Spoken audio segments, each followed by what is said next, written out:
धुआं देख खरदूषण केरा सुरपद खाता भी रावण प्रेरा सुरपद खाता भी रावण प्रेरा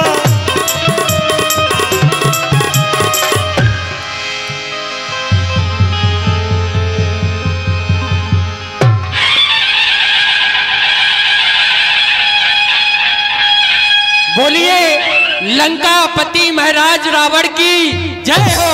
महाराज रावण की जय हो। भैया ये आवाज कहां से सुनाई दे रही है? दारुण भट्ट बोली बचन क्रोध कर भारी देश कोश कहे सुरती विसैया कौन सूपड़खा? हाँ भैया सब शुरुआत से हाल बता, किसने तुझे पामाल किया? ना कान तेरे काटे बदमाश दोस्त 10 करूंगा। गर नाम बता दे तू उसका, हर तरह से हुदूद हुदूद करूं। अरे मुंह छुखाड़ कर मरदूत की उसे नेस्ते नाबूद करूं। कौन है बहन जिसने की मौत को निमंत्रण दिया है? मुझे शीघ्रता से उसका नाम बता दे। भैया भाई दो राम लखन इस दंडक वन में आए हैं।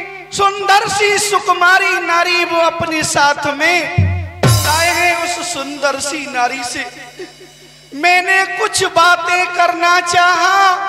उस समय निगोड़े लक्ष्मण ने कुछ छल करना मुझसे। बस बहन, जब उस छोटे से तपस्वी ने तेरे साथ में छल करने का प्रयास किया, हाँ भैया, तो तूने मेरा नाम क्यों नहीं लिया?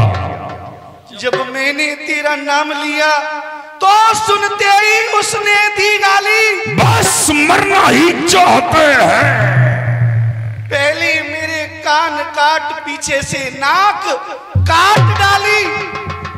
अब मेरी नाक गई तो गई, अब अपनी नाक बचा लो तुम। जग में ऊंचा नाम रखो, नहीं नकटा नाम धरा।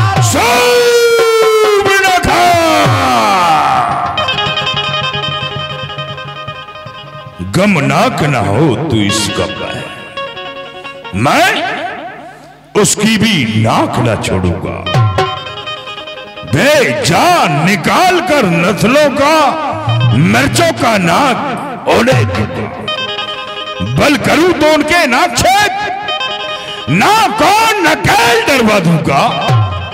फिर तेरे यहां अभी लाकर बस नाके चने चबा दूंगा। ये धराधाम पाताल लोग मेरे पिनाक न जीते हैं। मेरे भैंसे सिंह और बकरी एक घाट पे पानी पीते हैं। ये समाचार, ये दुराचार क्या कुलभूषण से नहीं कहा? अरे उसका भी वही अखाड़ा था, क्या खरदूषण से नहीं कहा? हाँ भैया, मैं उनके पास गई थी। वो 14,000 निशाना सहित वो मारे गए। एक ही बाण से उस तपसी ने उसका काम तमाम कर दिया सबका। क्या खरदूषण मारा गया? बहन सूप कुमार, जिस शरिया का उत्पात है मैं दंड उसी को दे दूंगा। तुम्हारे नाक कान काटने का बदला उस रामचंद्र से ले लूंगा। दारुण भट्ट, हमारी बहन शुभ कुमार को सुखैन वैद्य के पास में ले जाओ। खर दूषणी मौसम बलवंता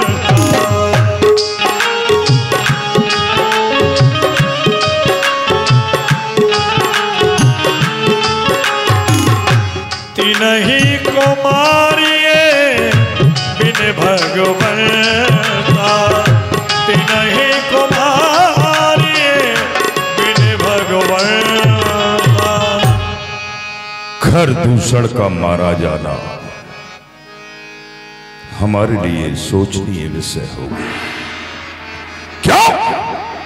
क्या इस पृथ्वी के ऊपर खर दूषण मेरे ही समान बलवान था? कोई मारने वाला नहीं था उन्हें। कहीं ऐसा तो नहीं? सुररंजनी भंजन महिभारा जो भगवंत लीन अवतारा। सुररंजन भंजन महिभारा संत ऋषि मुनि महात्माओं को सुख देने के लिए इस भूमि का भार हरण करने के लिए उस नारायण ने अवतार तो नहीं ले लिया। और यदि उसने अवतार ले लिया है तो मैं जाए पैर हठी करी हो प्रभु सर से भवसागर तरी हो। और यदि उसने अवतार ही ले लिया है तो मैं जाकर के उससे हठ पूर्वक बैर करूंगा और उसके हाथों से मर करके भवसागर से तर जाऊंगा। क्योंकि होए भजन नहीं तामस देहा, ये तामसी शरीर है। इस तामसी शरीर से ईश्वर का भजन पाठ पूजा इत्यादि कुछ नहीं हो पा रहा। कहीं ऐसा तो नहीं कि ये समस्त देवता मिलकर के हमारे प्रति कोई षड्यंत्र रच रहे? क्यों कि बार बार हमारे हृदय में शंका उत्पन्न हो रही है, क्या ब्रह्म ये कृतकार कर सकता है? लेकिन राम, तूने मर्यादा का पालन नहीं किया,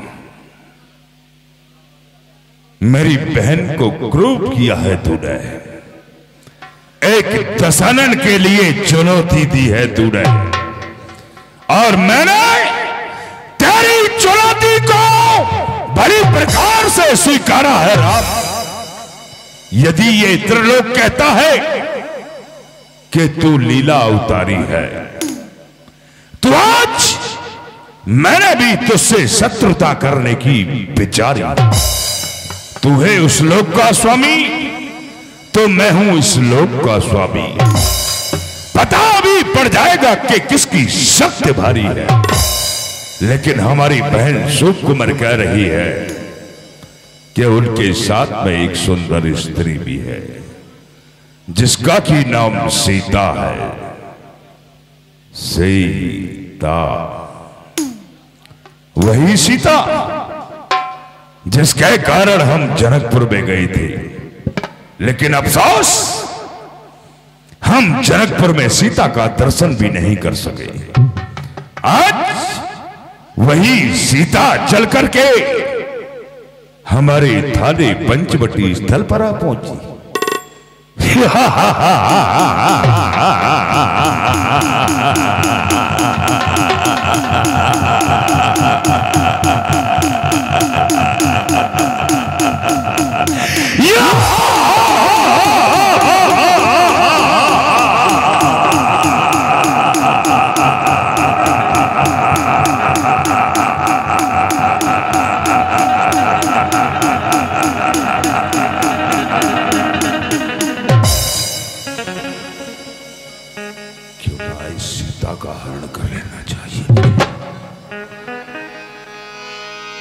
कैसे हो सकता है?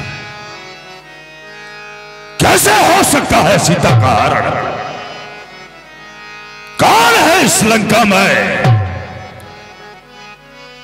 जो कि ऐसे समय पर मेरे काम आ सकता है? चला अकेल जान चढ़ता हवा,